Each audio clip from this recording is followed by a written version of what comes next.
Muy buenas noches, soy María Luz Monzón y junto a mi colega Ben Keichin es un gusto saludarles nuevamente desde todas nuestras plataformas en este espacio de información y análisis Punto de Encuentro.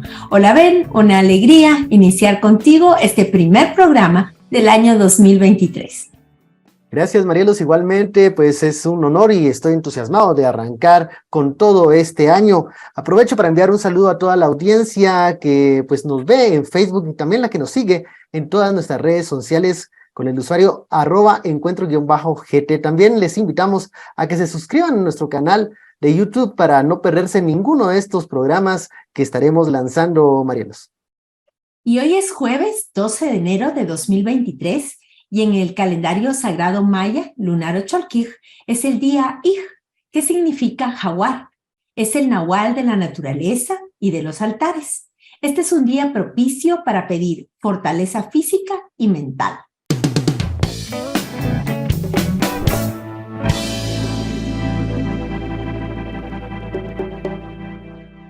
Y bueno, llegó el momento de hacer un repaso de los temas noticiosos más destacados en este inicio de año, Marielos. Y bueno, lo vamos a presentar en 3 puntos, en 3 momentos. Comenzamos contigo, Marielos. ¿Cuáles son las notas destacadas? Pues yo te diría, Ben y amigos y amigas que están con nosotros en Punto de Encuentro, que uno de los temas destacados son las remesas familiares enviadas por las y los migrantes guatemaltecos radicados principalmente en Estados Unidos. Ya durante los años anteriores habían tenido cifras récords, pero esta vez, en 2022, fueron 18,000 millones de dólares. Para dar una idea de la magnitud de esta cifra, hay que decir que esto, el monto de las remesas, es más que el total de las exportaciones y que la factura petrolera de un año de todo nuestro país. Las remesas se acercan al 20% del Producto Interno Bruto y son esenciales para la economía de Guatemala. En realidad, nuestro país prácticamente no existiría sin este aporte.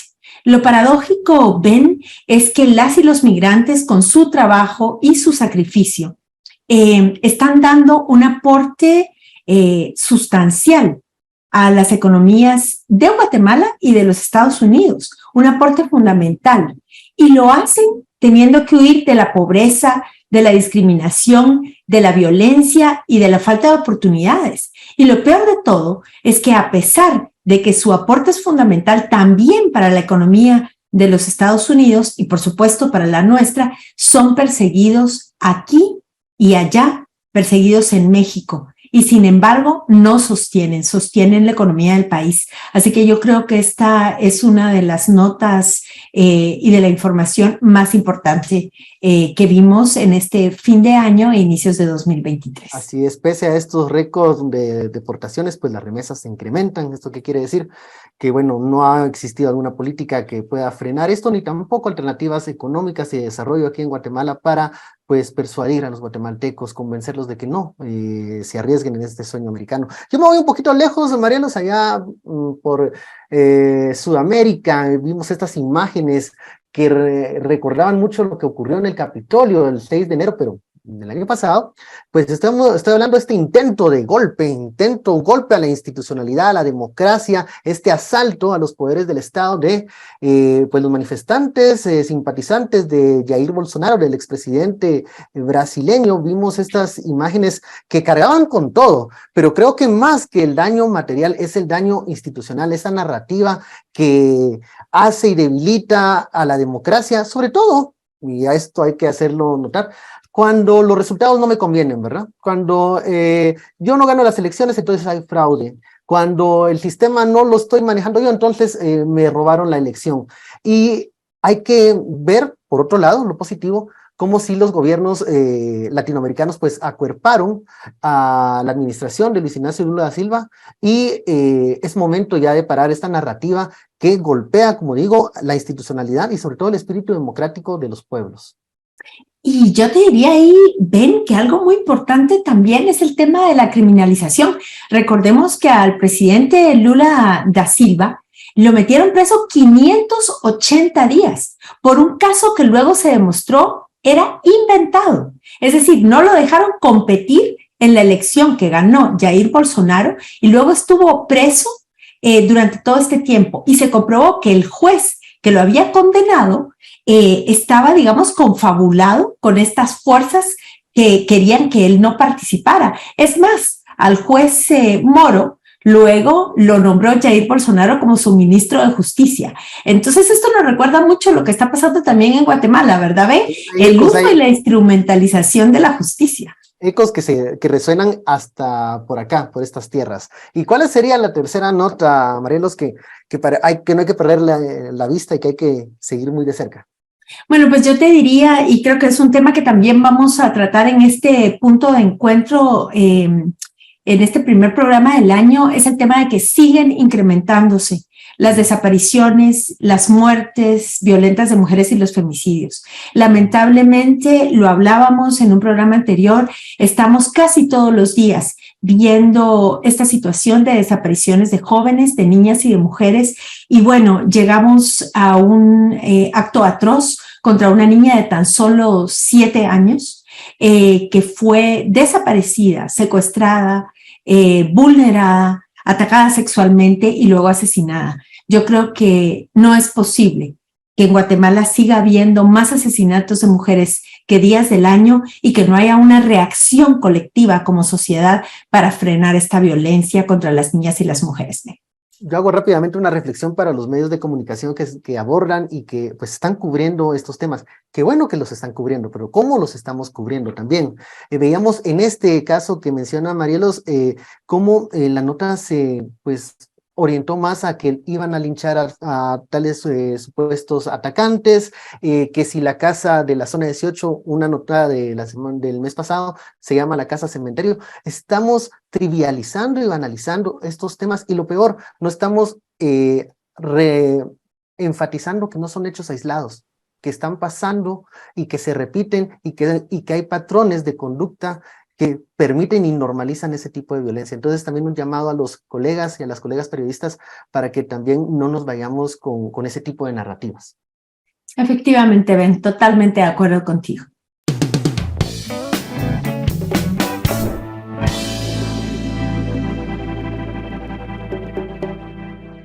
Y seguimos junto a mi colega Ben Keichin en este espacio de análisis e información, punto de encuentro. Y es momento de abordar el punto central de nuestro programa. Así es, Marielos, el recién concluido 2022 fue un año de retroceso en el tema de justicia y en la lucha contra la corrupción. Lo pudimos ver claramente en la criminalización de operadores de justicia y en el hostigamiento en contra de periodistas independientes. Los procesos judiciales contra la exfiscal Virginia La Parra y la detención de José Rubén Zamora son muestras claras de esta regresión. Nuestro colega Ferdi Montepeque tiene los detalles en este informe. 2022 fue el año del retroceso para la justicia en Guatemala. Estuvo marcado por la criminalización a los actores de justicia, periodistas y defensores de derechos humanos. Los casos en contra de la exfiscal Virginia La Parra y en contra del periodista José Rubén Zamora son muestra de ese retroceso. Hace un mes Virginia La Parra fue condenada a 4 años de prisión por denunciar en 2017 al entonces juez de Quetzaltenango Lester Castellanos, y recientemente un juzgado declaró en reserva un segundo caso en su contra. En diciembre, La Parra cuestionó la decisión del Tribunal Octavo que emitió la sentencia contra la exfiscal sin entrar a conocer el fondo de las denuncias contra Castellanos. El juez Mena siempre trató de encuadrar en la norma general. De hecho, en el segundo párrafo del Código Penal, en el tema del abuso de autoridad, dice que se aplica ese tipo penal se aplica siempre que no esté establecido dentro de una norma específica. En todo caso, la norma específica hubiera sido usurpación de atribuciones. Insisto, no existe un abuso de autoridad si no se tienen las atribuciones. ¿Cómo puede ser posible? Aquí se presentó un documento donde hay sendas denuncias presentadas incluso por auxiliares fiscales y agentes fiscales. ¿Y qué fue lo que dijo la juez cuando se le presentó ese documento? Ese documento a mí no me va a servir para nada. Ya se tenía establecido específicamente, nosotros previmos una situación como esta al ella manifestar que diera yo mi declaración hasta este día. Eso se interpreta de no me importa lo que usted diga, yo de todas maneras ya tengo hecha mi sentencia. Esa es la verdad de las cosas. En tanto que el fundador del diario El Periódico, José Rubén Zamora, enfrentará juicio por supuesto lavado de dinero, chantaje y tráfico de influencias sin que el Ministerio Público haya presentado pruebas contundentes sobre los delitos. El periodista fue denunciado por Ronald García Navarijo, exdirectivo del Banco de los Trabajadores, por presuntamente coaccionarlo para ocultar el origen de 300,000 quetzales en efectivo. Ronald García denunció que yo lo había chantajeado en 2004, que no lo conocí, jamás lo había visto. Y ahora cambió y es para 2007. Que a él sí le cambian sus declaraciones, ya por escrito, era como acusador.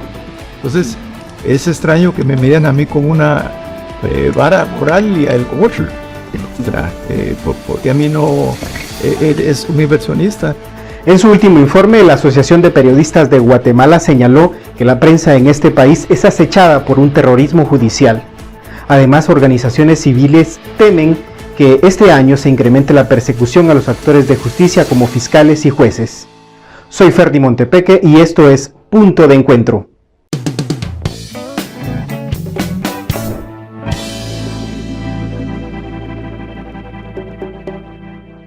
Bueno, para profundizar sobre este retroceso en la justicia y la criminalización contra jueces, fiscales y periodistas, nos acompaña Claudia González. Ella es abogada defensora de varios operadores de justicia. Buenas noches, Claudia. Buenas noches. Muchas gracias por la invitación a este programa. Muchas gracias, licenciada González, por acompañarnos en Punto de Encuentro. Y quisiéramos empezar preguntándole, ¿cómo describiría la actual situación que enfrentan periodistas, jueces y juezas, fiscales y abogados que investigaron casos de gran corrupción y de graves violaciones a los derechos humanos? Bueno, ya lo he manifestado en otras oportunidades. He podido observar y con mucha preocupación la situación que se está dando en el organismo judicial. El sistema penal está siendo utilizado como una herramienta de castigo, de persecución y de criminalización a defensores y defensoras de derechos humanos. Es un tema que se puede evaluar desde los mismos casos. En el caso de Virginia hemos podido evidenciar estas circunstancias. En el caso específico de la exfiscal Virginia La Parra, licenciada, ¿cuáles son o podría mencionar usted las irregularidades que más destacaron en este proceso y cómo esto afectó la defensa a la exfiscal? Bueno, estas irregularidades fueron desde un inicio y siempre lo hemos manifestado. Lo que nos preocupó en demasía era que el caso, aunque no estuviera bajo reserva, el juez Sergio Mena, quien llevó la parte bajo el control de investigación, impidió siempre el acceso de los medios a las audiencias. Por un lado, una primera irregularidad que evidenciamos y que nos preocupó mucho era el hecho de que Virginia no había dado motivos para que se le girara una orden de aprehensión. Imagínense ustedes una fiscal trabajando para el MP, asistiendo a audiencias y todo, asistiendo a Guatemala para ejercer su derecho de defensa, y un día antes de una audiencia que ella tenía que participar, le giran la orden de aprehensión, sin sentido. Esa es una primera irregularidad. Otra irregularidad que siempre se adujo era que el caso de Quetzaltenango, donde se giró la segunda orden de aprehensión, era el mismo caso por el cual se fue condenada. Siempre se dijo que era el mismo caso y de hecho tenía el mismo número de expediente en el Ministerio Público y el mismo número, había un juez contralor en Quetzaltenango, cuestión muy irregular que el Ministerio Público a través de una razón le abra un nuevo número de expediente y luego el juez Mena toma el control. Y tercero, el hecho de que no se le otorgue una medida sustitutiva. O sea, no hay elementos jurídicos para mantenerla en prisión y sin embargo ellos siempre argumentaron que el hecho de haber sido abogada, doctora en Derecho y que ella siempre interpuso recursos como reposiciones, actividades procesales defectuosas, recusaciones, era un motivo para que ella impidiera la continuación del proceso.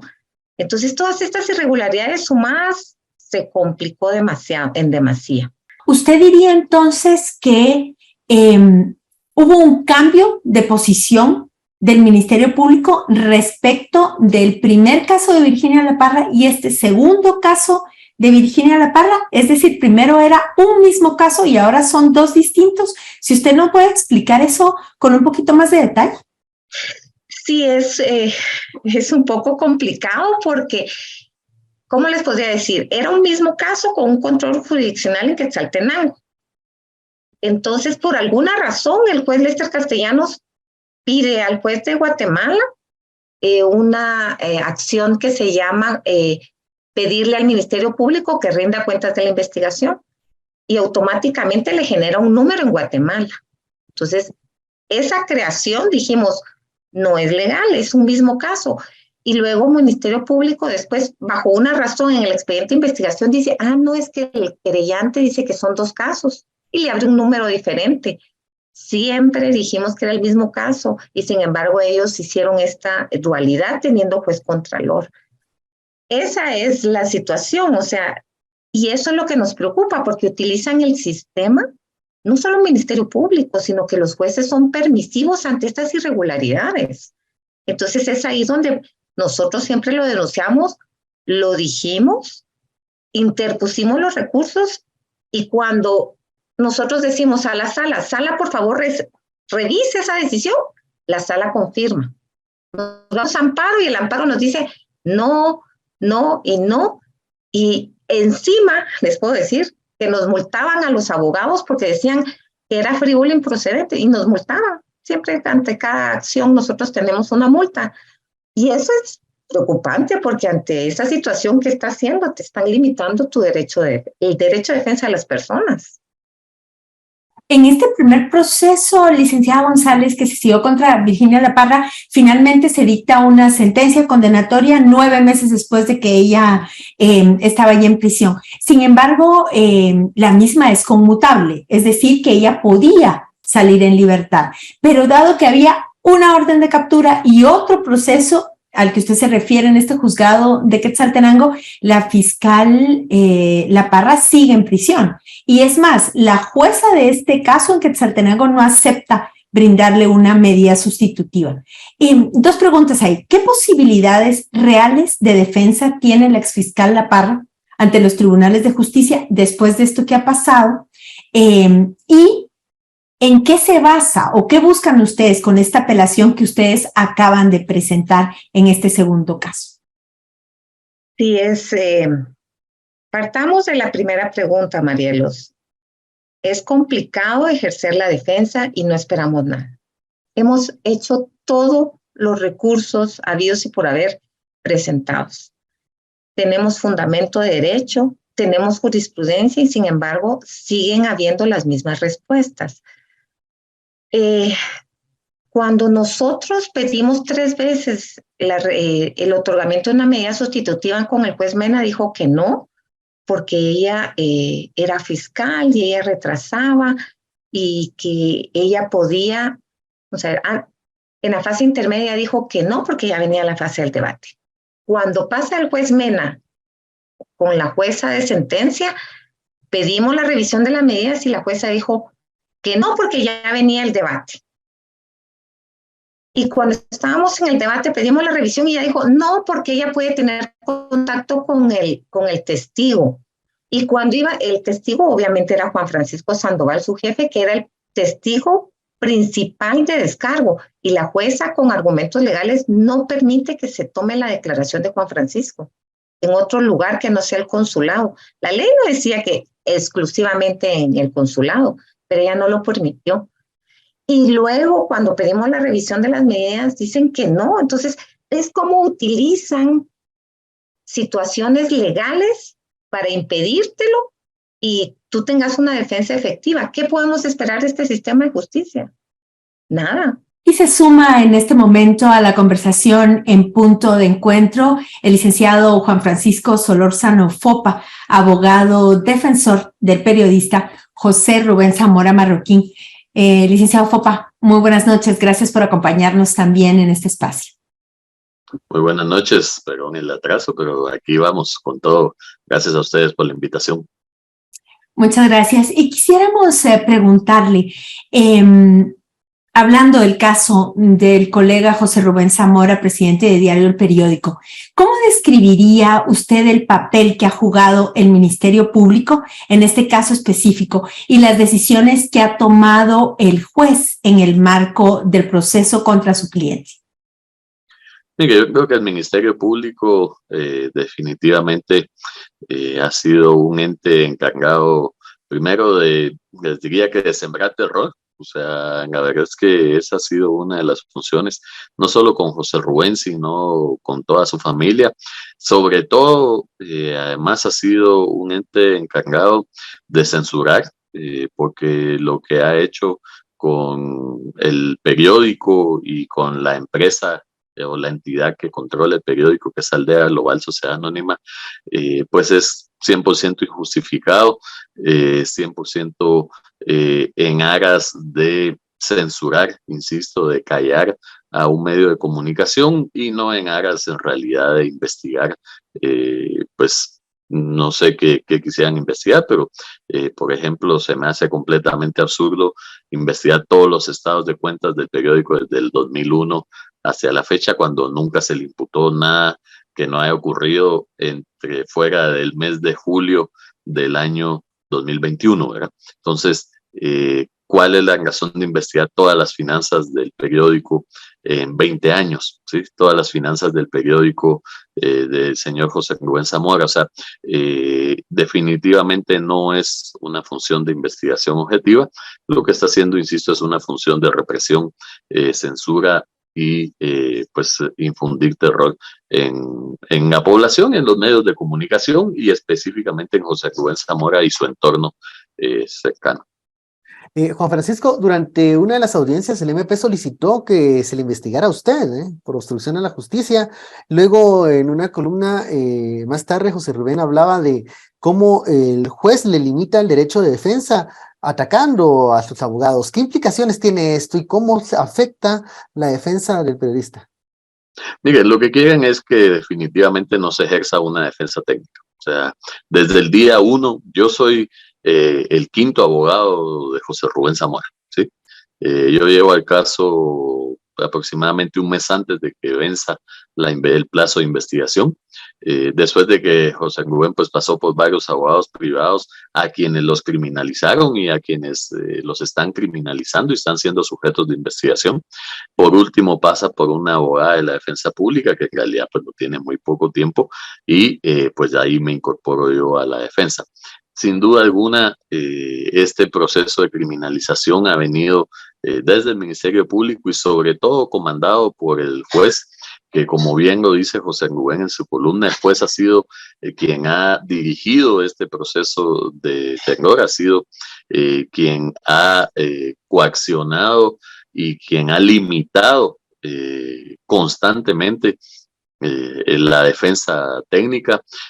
Tenemos múltiples irregularidades documentadas y les voy a ser muy honesto aquí, vamos a plantear acciones en contra del juez porque pues no podemos tampoco callar dichas ilegalidades. Es increíble, por ejemplo, que no se nos hayan aceptado los testigos de la defensa cuando los testigos declaran cómo le dan el dinero a José Rubén Zamora, de dónde viene el dinero que José Rubén Zamora le dio al señor García Navarijo. Y pues esto es algo que la gente tiene que saber. O sea, nosotros, yo les voy a ser muy honesto, yo he sido, yo con José Rubén, cuando he hablado le dije, tenemos que litigar de buena fe, tenemos que litigar en los juzgados, tenemos que esperar y tenemos que ejercer una defensa técnica dentro del sistema de justicia. Obviamente, esta buena fe procesal, pues ya pasamos esta etapa con el juez y ahora lo que corresponde es que el público sepa la verdad que no va a poder saber en el juicio. Y no la va a poder saber en el juicio porque el juez se dedicó única y exclusivamente a eliminar cualquier posibilidad de defensa técnica de José Rubén desde el día 1. Y cuando ingreso yo, pues el primer acto de nuevo es buscar criminalizarme, o sea, a través de una denuncia absurda. La verdad es que la denuncia el Ministerio Público lo que está alegando es que yo presenté un memorial donde propuse a 2 testigos, y en efecto lo presenté, digamos, y los 2 testigos llegaron, y los 2 testigos declararon, ¿sí? Cómo le dieron el dinero a José Rubén Zamora apenas 2 días antes, para ser más exacto, de que él fuera prendido.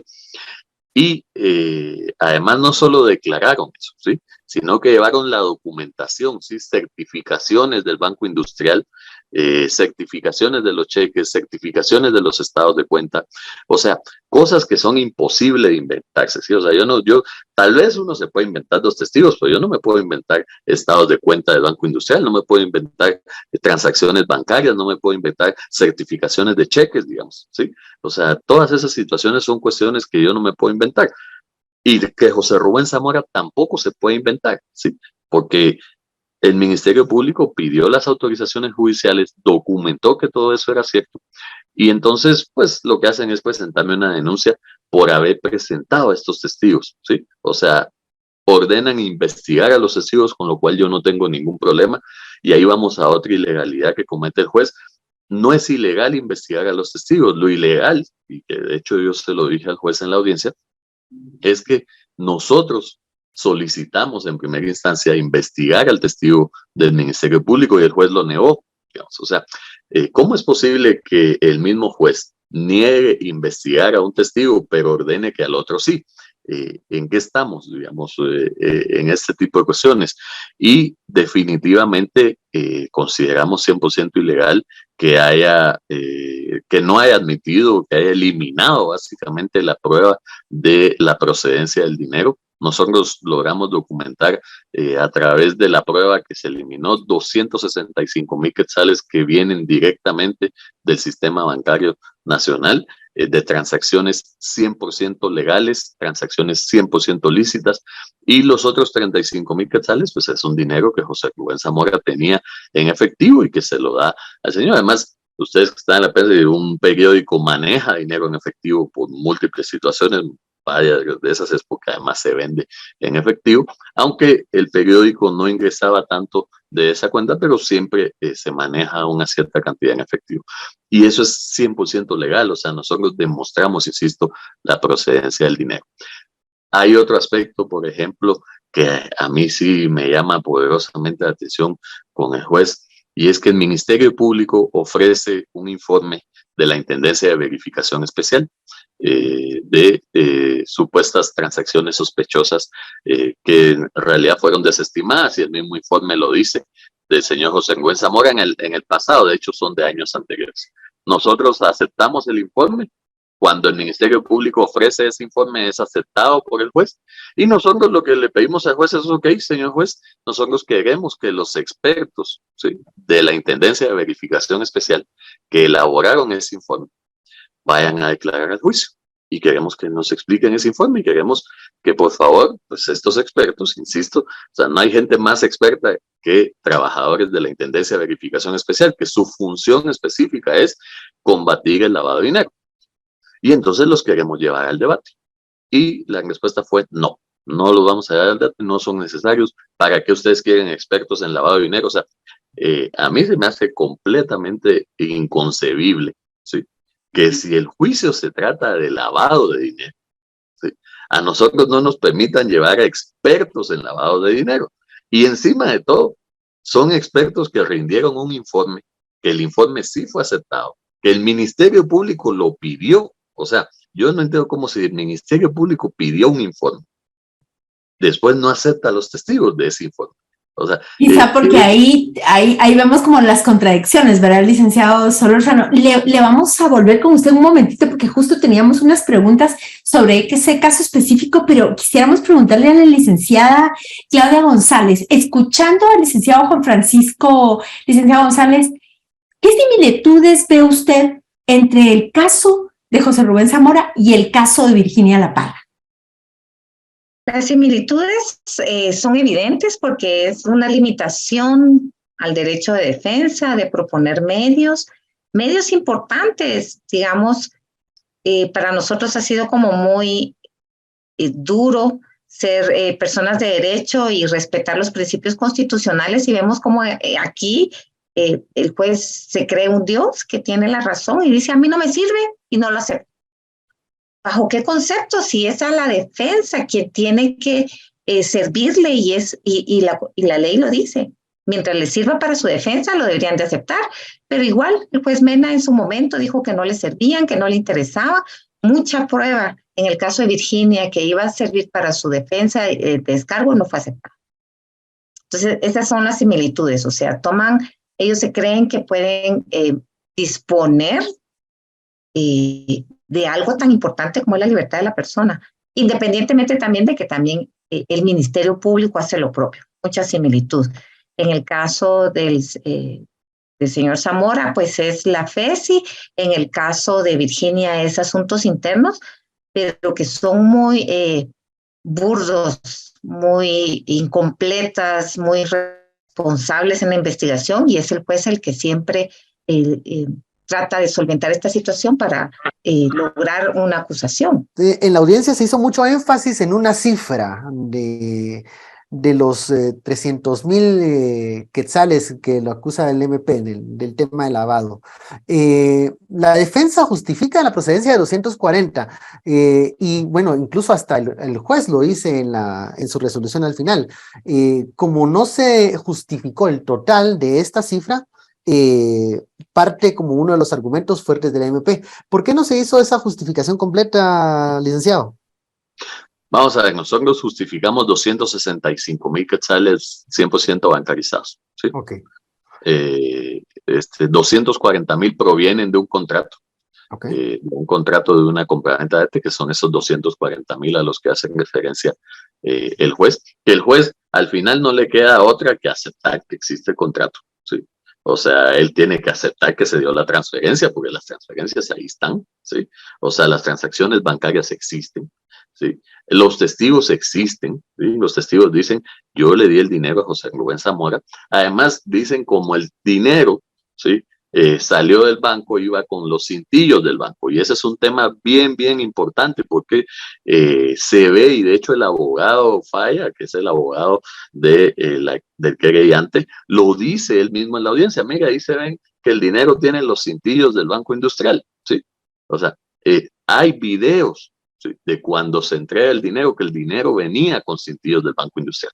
O sea, si nosotros llevamos a testigos que dicen que le dan el dinero a José Rubén Zamora por una transacción lícita, que dicen que el dinero salió del Banco Industrial, que demuestran con los documentos y las certificaciones que ese dinero salió del Banco Industrial, que ellos mismos declaran que el dinero iba con los cintillos, que el mismo abogado ha declarado que el dinero iba con los cintillos. Ahora hay un tema bien importante, y es que los cintillos desaparecieron, ¿sí? Ya no están, ¿sí? O sea, esa prueba se perdió. Simplemente no existen al día de hoy los cintillos.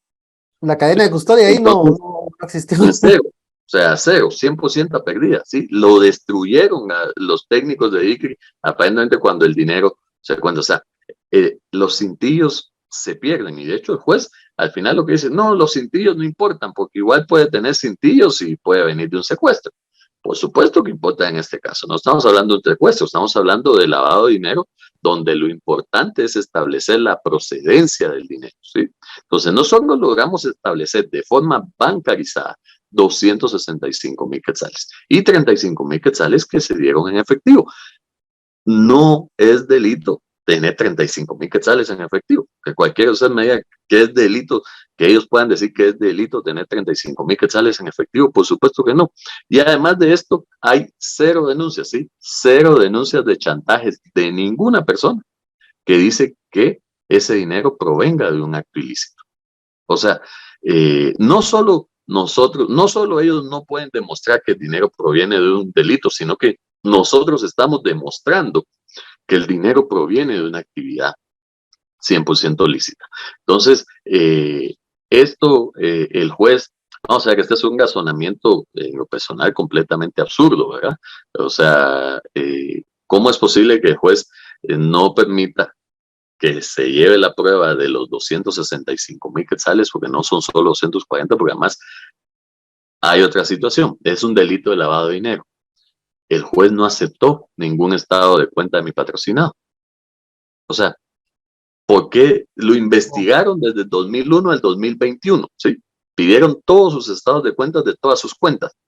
Y cuando nosotros ofrecimos esos estados de cuenta para verificar que mi cliente tiene perfectamente el perfil patrimonial como para poder tener 30,000 quetzales en efectivo en su casa, ¿sí?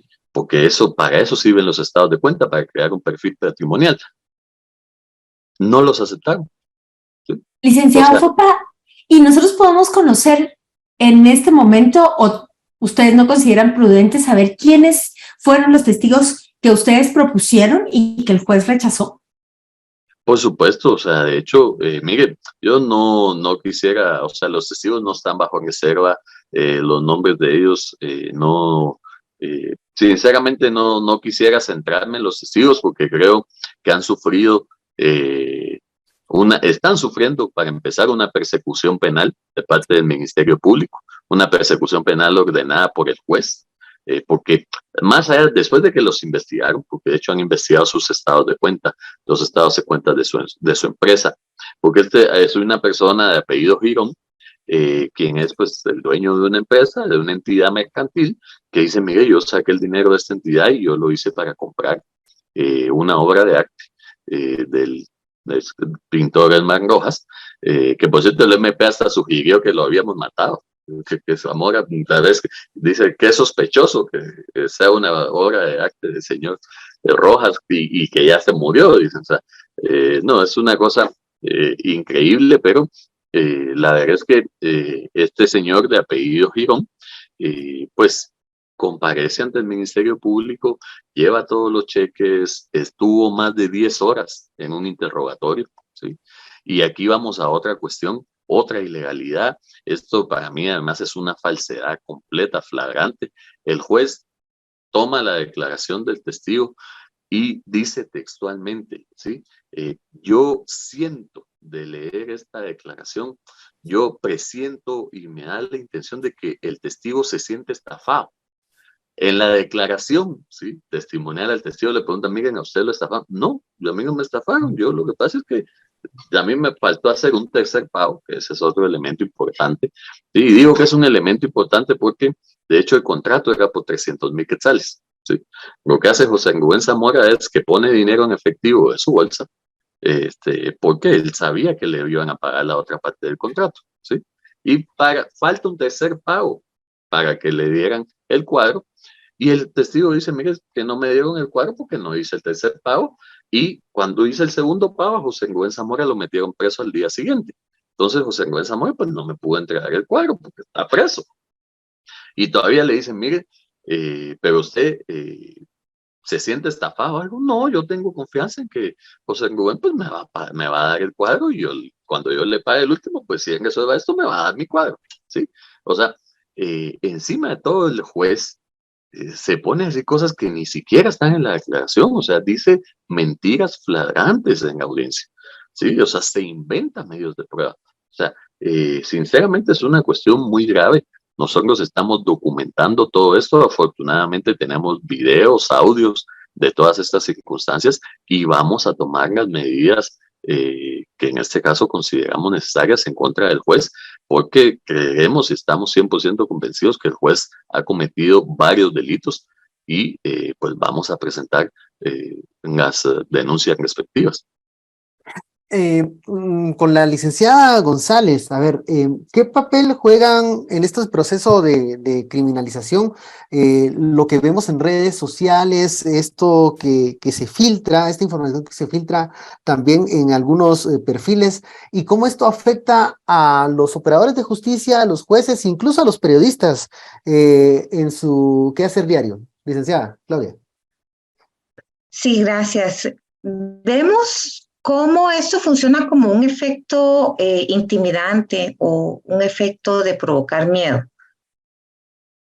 Porque hemos visto esta doble dualidad. Cuando se publican en los medios, obviamente la información viene del Ministerio Público, los net centers la publican y resulta cierto. Entonces, cuando estos querellantes que tienen contacto con los net centers o utilizan los net centers, es como un efecto de intimidar o dar miedo de lo que está sucediendo, ¿verdad? O sea, el próximo eres tú, a ti te tocará más adelante y así va sucediendo con relación a la información. Entonces vemos cómo el NetCenter va generando estas condiciones de generar miedo, utilizando el sistema de justicia para crear esta situación de no poder participar, no querer estar vinculado, no querer ser testigo, etcétera, ¿verdad? Incluso no querer dar cobertura en algún momento. Principalmente porque están diciendo de que se utilizan a los medios como una fuente de intimidación hacia los jueces para que resuelvan de determinada manera, cuando es al contrario, cuando son los NetCenter están provocando esta situación. Licenciado Fopa, en relación a eso, una pregunta que tiene que ver con el carácter de periodista de José Rubén Zamora. Nosotros vimos que cuando toman preso a José Rubén Zamora, se lo llevan a la cárcel, el fiscal Curuchiche habla de que en realidad no se le está atacando en su condición de periodista y que no tenía ningún tema relacionado con el periódico. Sin embargo, luego vemos que el periódico sufre embargo de sus cuentas y ahora el periódico ya no sale en papel. Entonces, la pregunta que quisiéramos hacerle es, ¿realmente no hay, una relación entre el trabajo de José Rubén y la acusación que se le está haciendo? ¿O cuál es la postura que ustedes tienen como abogado defensor? Y una segunda parte es, ¿cómo sigue el proceso de José Rubén? ¿Qué pasa ahora? Mire, tienes 100% que ver, o sea, de hecho en la audiencia, por ejemplo, al momento de primera declaración, al momento de que el juez dicta un auto de prisión preventiva, dice que lo dicta porque José Rubén Zamora es el presidente del Consejo de Dirección de Aldea Global S.A., que es la entidad que maneja el periódico. O sea, básicamente lo deja en prisión por ser el presidente del periódico, ¿sí? Y eso lo dice él expresamente en su resolución. O sea, decir que son dos cosas distintas es 100% falso.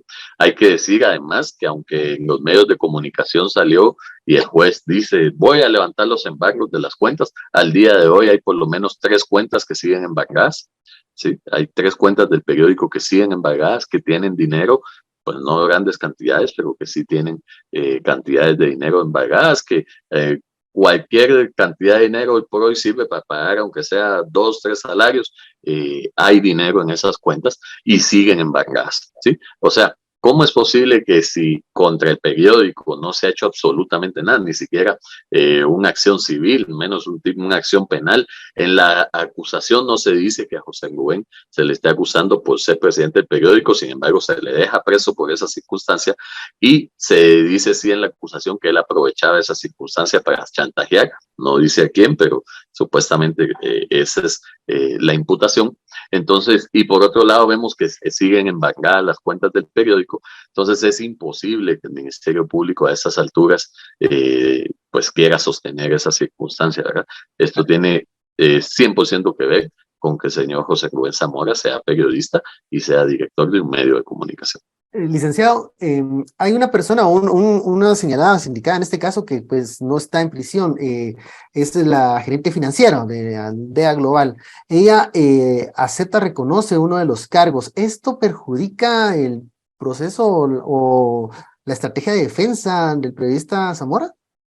Para nada, y de hecho el mismo José Rubén, al momento en el que ella acepta los cargos, pues sale dando declaraciones y dice, primero que sabemos que fue la única forma que encontró ella para poder salir de prisión, pues entendemos perfectamente los motivos por los cuales lo hizo. Vemos, por ejemplo, a una auxiliar fiscal que le llegan a extorsionar y sí, a chantajear todos los días diciéndole acepte los cargos, si no, no va a salir de presa. O sea, esta es la forma en la cual el Ministerio Público ha estado ejerciendo esa presión, en este caso y en muchos otros. Es algo que está haciendo actualmente. ¿Pueden utilizar esta declaración? Vamos a ver, lo que acepta ella, ¿sí? Que es algo que nosotros hemos aceptado también, es que se hicieron transacciones simuladas, ¿sí? O sea, sí es cierto, sí lo hemos dicho, lo hemos aceptado en el juicio, se hicieron transacciones simuladas. Ahora bien, y el juez mismo lo reconoce en su resolución. Simular transacciones no es lavado de dinero, ¿sí? O sea, Ahora, ¿no temen ustedes que esta declaración pueda tomarse para llevar para a... nada. De hecho, nosotros vemos con buenos ojos que ella vaya a declarar en su momento y creemos que su declaración nos va a ser útil para nosotros, porque lo que nosotros hemos estado sosteniendo como defensa es que la simulación de transacciones que sí se hicieron, y no solo se hizo una vez, se hicieron de hecho 2 veces con el señor García Navarrijo, pues en realidad lo que han servido ha sido para 2 cosas, ¿verdad? Una, para salvaguardar la identidad de aquellas personas que de alguna u otra forma tienen una relación no solo comercial, sino una relación también de apoyo con el señor José Rubén Zamora. Y yo les digo algo, miren, el periódico se ha venido sosteniendo de donaciones, entre comillas, que no son donaciones, ¿verdad? O sea, ¿qué es lo que ha pasado? ¿Cuál ha sido esa ingeniería financiera, digamos, que se ha logrado manejar? En realidad, el periódico le ha vendido espacios publicitarios o lo que el periódico les llama bonos de publicidad a muchas empresas que compran los espacios publicitarios y no los han usado, ¿sí? O sea, no los usaban. El periódico, de hecho, los tiene ahí en sus registros y le dice, señores de tal empresa, usted puede usar el espacio publicitario cuando usted lo quiera. Muchas empresas donan en el espacio publicitario a terceros, por ejemplo, para cualquier tipo de cuestiones, para cuestiones sociales, yo que sé, hasta para esquelas lo han utilizado. Pero la realidad es que la forma de muchas personas y de muchos empresarios de ayudar al periódico a que se sostuviera, porque el periódico no se sostenía con sus suscripciones mensuales, era a través de la compra de estos vales publicitarios. Y de nuevo, estas son transacciones comerciales de las cuales pues creemos que la gerente comercial está 100% enterada, la gerente financiera, y no creemos que nos vaya a afectar. Por el contrario, estamos convencidos de que su declaración nos va a ayudar en el proceso penal, en el debate que se viene. Por ahí me preguntan, ¿qué se viene? Pues bueno, lo que se viene ahorita, primero estamos evaluando si plantear un amparo o no en contra de la resolución del juez séptimo. Consideramos que hay muchísimas ilegalidades y que violenta definitivamente principios constitucionales. Entonces vamos a evaluar esa situación. Pero por otra parte, el 2 de mayo de este año está fijado el debate. Nosotros vamos a estar preparados, vamos a llegar a ese debate, aunque debemos decir, vamos a llegar a ese debate posiblemente sin muchas armas, porque el juez séptimo se ha encargado de eliminar cualquier rastro de defensa posible, pero esto no significa que no vayamos a llegar preparados, vamos a llegar listos para ejercer la defensa de José Rubén Zamora y seguimos de alguna forma, si lo que hemos visto esta vez ilusamente, confiando en que la verdad va a salir a la luz, ¿sí?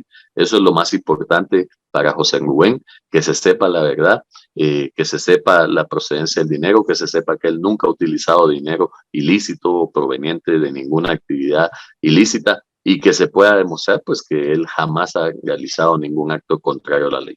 Licenciada, en cuanto al papel de esas redes y de estos net centers que pues criminalizan, atacan y hostigan a operadores de justicia, a quienes están en estos procesos, ¿qué tanta influencia tienen en los jueces, en los fiscales? ¿Se ha hablado con el Ministerio Público de si van a investigar estas filtraciones? Porque esto mismo también está coartando las decisiones o influenciando las decisiones de los juzgados. Según los argumentos de los jueces, dicen que ellos no toman en cuenta esto, pero sí lo toman en consideración. Llama la atención mucho que cuando el Ministerio Público va a realizar una acción, ya los net centers lo están publicando. O sea, ahí hay una coordinación y es un tema de amedrentamiento. Y lo que más nos preocupa es que hemos evidenciado esto y los jueces no han hecho nada. Sin embargo, hemos interpuesto denuncias y hemos activado al Ministerio Público diciendo, miren, por favor, investiguen. ¿Cómo es posible que esta gente esté divulgando información de una investigación a la cual no tienen acceso? ¿O por qué la publican en redes? Tiene un doble efecto, ¿verdad? Uno, decir que ellos tienen ese conocimiento de la información del Ministerio Público Y dos, es que ellos sí amenazan a través de los twitters y sin embargo el Ministerio Público no ha hecho nada. Digamos, nos sorprende mucho que la fiscal general nunca se ha pronunciado a esto, ahora se ha dedicado a comunicados, sin embargo a ellas su discurso es lo mismo que publican los net center. Entonces esos son los indicios y las preocupaciones que tenemos, ¿verdad? De toda esta situación que solo evidencian una criminalización en contra de defensores de derechos humanos. Y todo aquel que apoye este tipo de defensa, por ejemplo, periodistas, en el caso de Virginia La Parra fue muy grave. Hubieron un listado como de 54 publicaciones de diferentes medios, tweets, columnas en apoyo a Virginia. Este señor querellante de Cibo, Lester Castellanos, los aportó diciendo de que era un mecanismo de Virginia, usándolo en contra de Virginia, y eso no se podía hacer, ¿verdad? Entonces vemos cómo utilizan en contra de los medios también estas circunstancias, porque entonces inmediatamente dicen, mire, señor juez, pedimos que se certifique porque este medio hizo o este medio publicó, y lo hacen los jueces. Es una forma de amedrentamiento, de callar el único medio que tenemos de control social sobre las decisiones de los jueces. Tenemos una pregunta para ambos. Quisiéramos preguntarles, ¿cómo ven el escenario en los próximos meses para aquellos jueces, aquellos fiscales, aquellos periodistas que estén en un momento considerados contrarios al papel que está jugando el MP y las autoridades de justicia? ¿Qué es lo que podemos esperar en este 2023, licenciada González? Es complicado. Yo tengo una percepción de que el sistema de justicia va a continuar en esta línea, siendo una herramienta para criminalizar a aquellas personas que no estén de acuerdo al Ministerio Público. Es súper evidente que ciertas personas, actores que cometieron corrupción estén libres y aquellas personas que han luchado contra la corrupción estén en prisión, siendo castigadas por su trabajo. Entonces, mi panorama es tratar de utilizar el sistema lo más que podamos, evidenciar ante la población toda esta situación para que haya un cambio. Tiene que haber un cambio. Tiene que haber un cambio de cortes. Si no hay un cambio de cortes, vamos a seguir en estas circunstancias.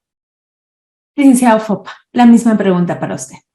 Gracias. Yo estoy de acuerdo con la licenciada González y agregaría esto, que ese cambio de cortes y ese cambio, en este caso, de la forma en la que se está utilizando el sistema de justicia para criminalizar a exoperadores, a abogados, a operadores actuales del sistema de justicia, porque hemos visto cualquier tipo de cosa irrisoria, o sea, un secretario de un juzgado con orden de captura por emitir una constancia, abogados que somos investigados por proponer testigos, fiscales que están en prisión, exfiscales en prisión preventiva por investigar y por hacer su trabajo. O sea, estamos viendo cosas irrisorias y yo creo que aunque siempre de alguna manera el panorama no se ve tan promisorio, guardo algo de esperanza y pues bueno, se los digo aquí a ustedes también, aprovecho el espacio, me voy a lanzar para la presidencia de la Junta Directiva del Colegio de Abogados y Notarios de Guatemala. Ya lo hice hace 2 años, quedamos en muy buena posición, la verdad, habiendo hecho una campaña muy limitada. Ahora vamos a hacer una campaña con más tiempo, vamos a tratar de ir a convencer a la mayor cantidad de colegas posibles de que el cambio tiene que venir desde el gremio. Sí, yo estoy convencido de que el cambio se puede hacer desde el gremio. El Colegio de Abogados y Notarios de Guatemala es el lugar perfecto porque además tiene incidencia inclusive en ese proceso de cambios de cortes que tiene que haber sí o sí constitucionalmente en este año, perdón, en el siguiente año, con lo cual van a haber comisiones de postulación que van a empezar desde este año a funcionar. Y dentro de todo eso, vemos que para rescatar el sistema de justicia tenemos que empezar por rescatar el Colegio de Abogados y Notarios de Guatemala y tenemos que seguir involucrándonos y seguir peleando y seguir luchando por que estos espacios pues vuelvan a ser sanos, vuelvan a ser espacios transparentes, espacios de construcción, espacios de unidad inclusive. Yo creo que también necesitamos espacios donde podamos converger gente que no pensemos igual, donde pueda haber debate, donde pueda haber pues de alguna manera esas pláticas que son necesarias que hayan, pero encontrar salidas también al sistema de justicia y encontrar balances y sobre todo dar independencia, creo yo, a los operadores de justicia, a los jueces, a los fiscales que hoy por hoy están siendo despedidos sin causa justificada, a los mismos policías, a la Policía Nacional Civil. Se nos olvida que hay cerca de 2.000, 3.000 agremiados en el Colegio de Abogados y Notarios que han pertenecido o pertenecen actualmente a la Policía Nacional Civil, que también son parte del sistema de justicia, que también hemos visto cambios en la cúpula y hemos visto un desmantelamiento de las distintas fuerzas y capacidades. Licenciado, voy a tener que interrumpirlo, ya se nos termina el tiempo, se nos está terminando el tiempo. Muchísimas gracias a Claudia González, abogada litigante, y Juan Francisco Solórzano Fopa también. Muchísimas gracias por haber dado a conocer estas posturas y explicado mucho de los momentos procesales en donde se encuentra estos casos de la ex fiscal Virginia La Parra y del periodista José Rubén Zamora. Gracias. Feliz noche. Muchas gracias. Buenas noches. Buenas noches.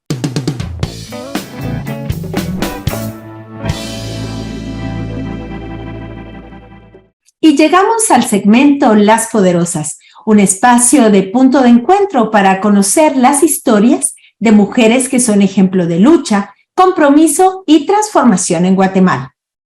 En esta oportunidad presentamos la historia y vamos a conocer a Iris Casali. Ella es una profesional de las ciencias médicas con especialización en infectología y que durante la pandemia del COVID-19 fue un referente de información para la población.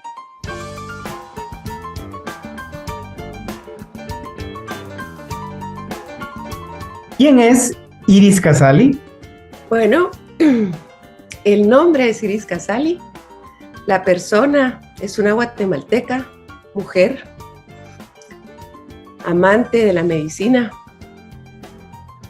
soñadora, yo diría que optimista y ferviente creyente en el ser humano. Creo que los seres humanos tenemos la capacidad de resiliencia y tenemos además la posibilidad y la probabilidad de hacernos cada día mejores, si tenemos todas las circunstancias para podernos desarrollar. Esa soy yo. ¿Cuál ha sido la mayor dificultad que ha enfrentado en su profesión y cómo la superó?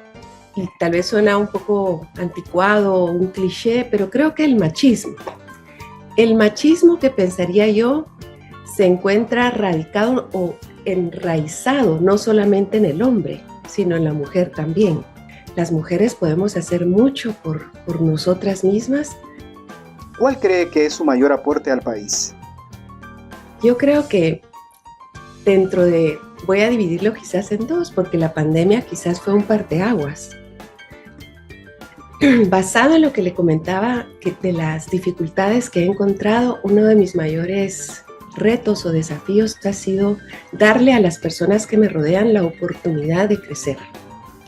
Entonces he procurado que las personas a mi lado crezcan en la parte de desarrollo y de formación.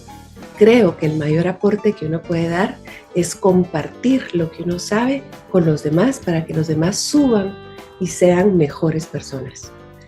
Y después yo diría que con la pandemia, que yo diría que fue una oportunidad la que tuve, fue compartir mis conocimientos con las personas, de tal manera que la gente comprendiera quién era el virus, qué podíamos hacer con él y cómo podíamos cuidarnos. Mi mayor objetivo fue que nuestra población, que nuestra gente, lejos de tener miedo, tuviera respeto a través de conocer qué es el virus y qué se puede hacer contra y por él. Quizás estas fueron mis aportes en esta época de la pandemia, compartir lo que yo sé para que la gente tuviera menos miedo de lo que era.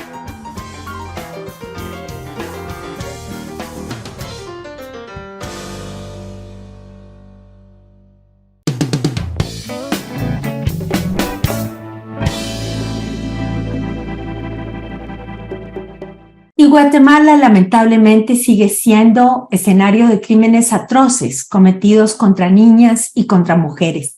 La violencia contra las mujeres en nuestro país es cotidiana, tiene múltiples expresiones, raíces profundas y es un flagelo que atraviesa a la sociedad guatemalteca en su conjunto. Hasta noviembre de 2022 se reportaban 573 muertes violentas de mujeres, según cifras estas del INASIF. 2023 ya reporta desapariciones, marielos y asesinatos. Tal es el caso de Génesis Ixcacó, una niña de solo 7 años cuyo cuerpo fue localizado en Ciudad Peronia. Unas horas antes ella estaba jugando con sus amigos y no volvió a casa. Unas semanas antes, los medios también reportaban cómo en una casa de la zona 18 se localizaron 7 cadáveres enterrados bajo una losa de cemento. Todos ellos, estos cuerpos de mujeres, Marielos. Precisamente para profundizar sobre este tema y analizar qué hay detrás de las desapariciones, asesinatos y de esta violencia contra niñas y mujeres en Guatemala, nos acompaña Carolina Escobar Sarti, colega columnista y directora de la organización La Alianza. Carolina, muy buenas noches. Muchas gracias por acompañarnos en Punto de Encuentro. Buenas noches, Marielos. Buenas noches, Benkei. Muchas gracias por invitarme. Quisiéramos, Carolina, empezar preguntándote, ¿qué lectura haces de estos y otros femicidios, de las muertes violentas de mujeres y estas desapariciones que se están incrementando en nuestro país? ¿Qué hay detrás de lo que está sucediendo? No hay preguntas sencillas para problemas tan complejos como este y de dimensiones históricas como la que tiene. Porque si aquí hay algo que conduce el pasado con el presente en términos de los femicidios, y no me voy a ir al tiempo de las desapariciones o de la violencia de la guerra, ni siquiera. Voy a hablar del 2001 para ahora, donde en el 2001 ya habían 750 y tantas muertes de mujeres violentas, y esto sigue pasando a través del tiempo. ¿Qué hay detrás de esto? Hay una sociedad entera que lo permite. Y estoy hablando de una sociedad entendida como Gramsci la entendía, la sociedad política y la sociedad civil, que normaliza este hecho porque es parte de la cultura que hemos venido aceptando como lo que aquí pasa siempre, lo natural. Entonces, poner una denuncia, y apenas estamos poniendo denuncias y ya vamos de regreso con esta intención de no denunciar, que no se denuncien o que se descalifiquen o que se quiten después de haber puesto la denuncia, se desconozcan estas denuncias, por ejemplo, en el MP. Entonces, ¿qué hay detrás de esto? El hilo conductor para mí es la falta de justicia, la impunidad y la normalización de una sociedad entera que, bueno, que tal vez estoy generalizando y eso siempre es trivializar, pero de buena parte de la sociedad, porque habemos otros sectores también amplios que cada vez estamos más indignados por este tipo de cosas, ¿no? Entonces, pues sí, hay esta normalización y hay una falta de justicia y todo un hilo conductor de impunidad desde siempre, ¿verdad? En todo lo que tiene que ver con asesinatos, violencia sexual, los femicidios contra las mujeres, ¿no? Carolina, en este tema, cuando se habla de femicidios y de muertes violentas de mujeres y se hace esta diferenciación, siempre surgen voces que critican y que dicen que pues todos los asesinatos y muertes deben de condenarse, que no hay diferenciación entre hombre y mujer. ¿Cuál es tu postura al respecto? Es interesante, esto lo venimos oyendo hace 50 años, tal vez 40 años, y es verdad que mueren más hombres que mujeres, pero cuando hablamos de la violencia basada en género, hablamos de que primero las mujeres generalmente mueren no solo de un balazo, sino que mueren, sus cuerpos están marcados. Recuerdo el hecho de la primera, cuando se empieza a hablar de feminicidio y de esto en el 2001, el cadáver de la joven encontrado en un hotel de la zona 1 decía en la espalda por puta. O sea, la habían ultrajado la habían marcado, y en muchísimos casos de muertes o asesinatos de mujeres hay saña, hay ultraje, hay mutilaciones, hay negaciones, hay desapariciones primero, contrario a lo que pasa en los casos de las muertes de hombres, que son generalmente por muerte por armas, incluso armas blancas, ¿verdad? Pero generalmente no es la hazaña ni la mutilación, eso en primer lugar. Y lo segundo es que las muertes de mujeres, se habla de la violencia basada en género, quiere decir que las matan por el solo hecho de ser mujeres y las mata un hombre. La mayoría de hombres los matan otros hombres, de manera que cuando hablamos de las muertes de mujeres no son provocadas generalmente por otras mujeres, sino en un altísimo porcentaje, 98-99%, por otros hombres. Entonces, hay ahí dos diferencias claves. ¿Y por qué se habla de la violencia contra las mujeres? Y hay otro género que la ejerce, porque esto es lo que hemos aprendido en sociedad. ¿Cuáles son los roles? ¿Cuáles son los estereotipos? Y cuando hay mujeres que tratan de salirse de esto o que están metidas en estructuras criminales, generalmente se vive lo mismo que en la sociedad en general, pero mucho más condensado, ¿verdad? Carolina, tú nos decías al principio de la entrevista que probablemente una buena parte de la sociedad haya normalizado la violencia contra las mujeres. También otra parte de la sociedad la ve como un asunto privado. Es decir, no nos metamos porque es una relación de pareja. No nos metamos porque es una relación padre e hija. Incluso cuando estamos viendo a niñas entre 10 y 14 años que sufren embarazos forzados por violación. Frente a esto que sucede, pareciera que también una buena parte de la sociedad no reacciona, e incluso una cosa tremenda es cómo desde la comunicación, las redes sociales, incluso algunos comentaristas de radio o de televisión le echan la culpa a las víctimas de lo que les sucedió, por cómo iban vestidas, por el lugar donde estaban, porque quizá provocaron el hecho de violencia. Me gustaría que pudiéramos reflexionar contigo, que has estado tan cerca de todos estos casos, respecto a por qué tenemos que rechazar el justificar la violencia, volverla algo natural, y cómo deberíamos enfocar de verdad este tema. Interesante la pregunta y compleja, Marielos, a ver si puedo responderla así brevemente.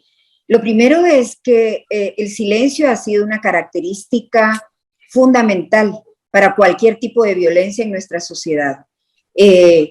Cuando de pequeñas nos decían esto no se habla fuera de la casa, tenía que ver con violencia política, pero en general el silencio ha sido una condición para la opresión y para sostener un determinado orden de cosas.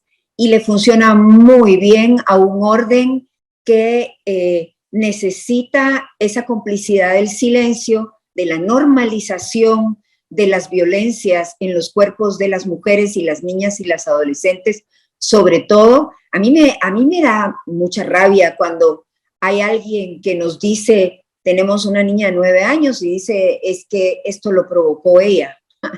Y yo digo, teniendo tan cerca a niñas y niños de 9 años, ¿cómo un niño o una niña de esa edad pueden provocar o quieran que las violen, que las agredan? Entonces, hay una normalización de el silencio, pero además hay todo el autoritarismo que pide el patriarcado con su verticalidad, ¿verdad? Entonces, siempre hay una autoridad moral de los adultos cercanos a las niñas, a las mujeres, a las adolescentes.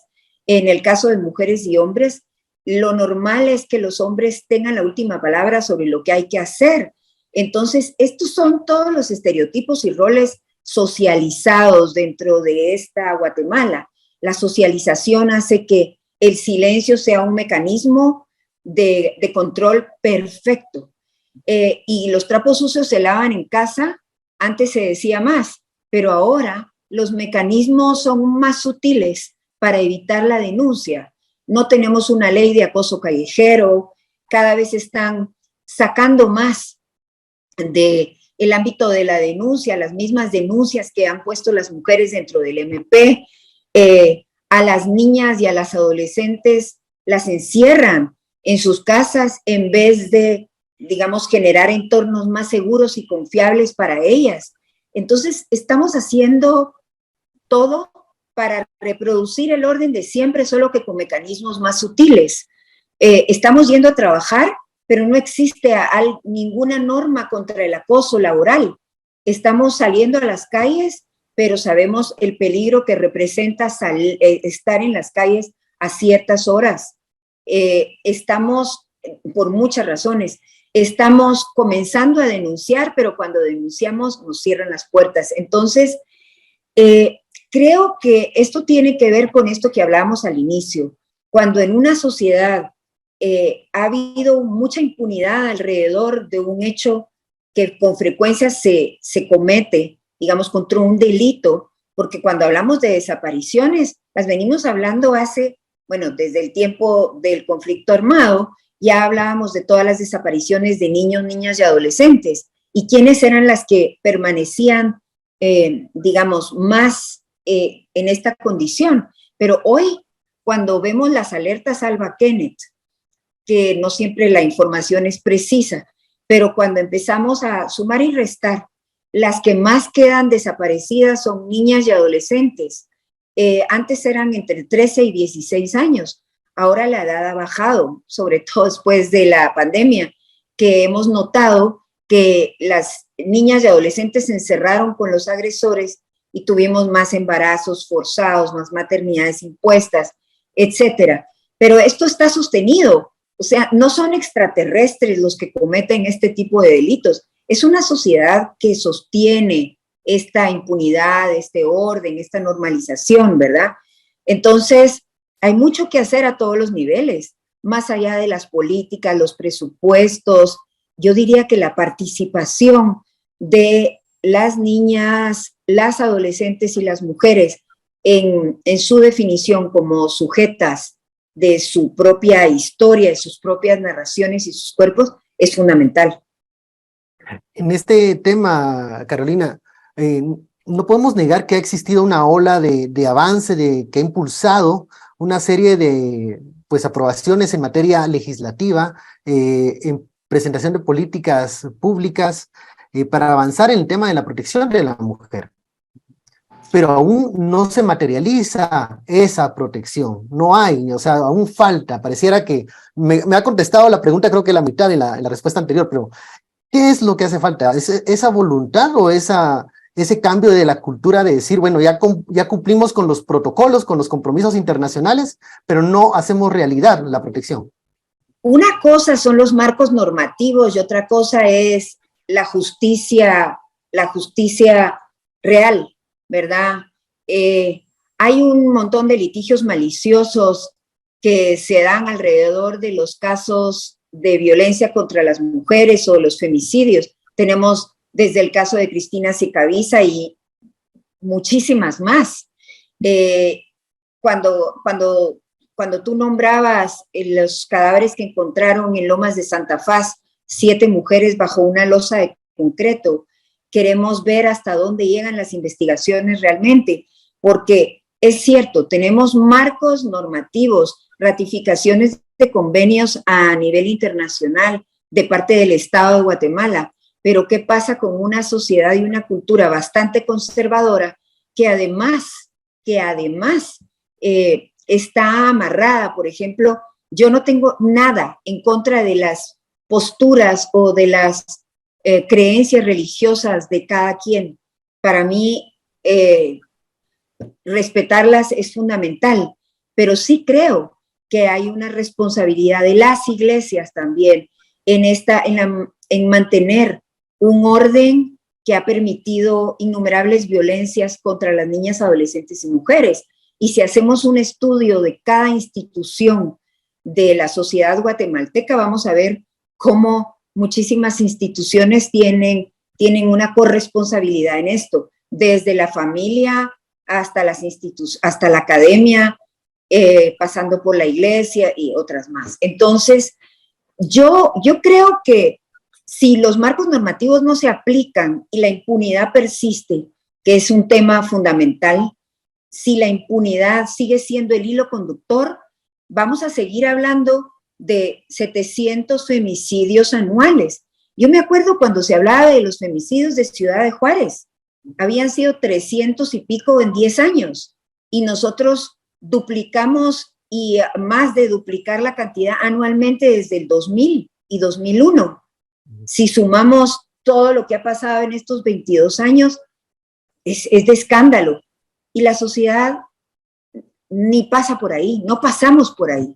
Entonces, hay mucho que trabajar, tanto a nivel de cultura, como a nivel de justicia, como a nivel, digamos, de las nuevas generaciones en su participación en la construcción como sujetas y sujetos que inciden en su entorno, ¿verdad? Bueno, Carolina, muchísimas gracias por acompañarnos y por ayudarnos a ahondar y a profundizar en este tema tan importante de femicidios y muertes violentas de mujeres, y también por la claridad como abordas este tema que nos implica a todos y a todas. Muchísimas gracias, Carolina. Gracias, Benkei. Gracias, Marielos. Buenas noches. Gracias, Carolina. Agradecemos a todo el equipo que hizo posible este punto de encuentro. Esta semana conocimos la historia de Iris Casali, médica e infectóloga que trabaja por el derecho a la salud de la población guatemalteca. Además, analizamos la criminalización y el retroceso que durante el año 2022 se dio en la justicia y en la lucha contra la corrupción y la impunidad en nuestro país. Y en También es Noticia conversamos sobre las desapariciones, muertes violentas de mujeres y femicidios en Guatemala y los impactos que estos crímenes tienen en la sociedad. Fue un gusto compartir con ustedes junto a Benkei en este espacio de análisis e información. Desde ya queda hecha la invitación para que nos sigan en todas nuestras redes sociales y se suscriban a nuestro canal de YouTube. Nos encuentran como Punto de Encuentro. Y recuerden que de lunes a viernes a las 6 de la tarde pueden ver nuestro resumen noticioso en 3 puntos. Gracias, Marielos. Buenas noches y gracias a nuestra audiencia. Hasta otro Punto de Encuentro.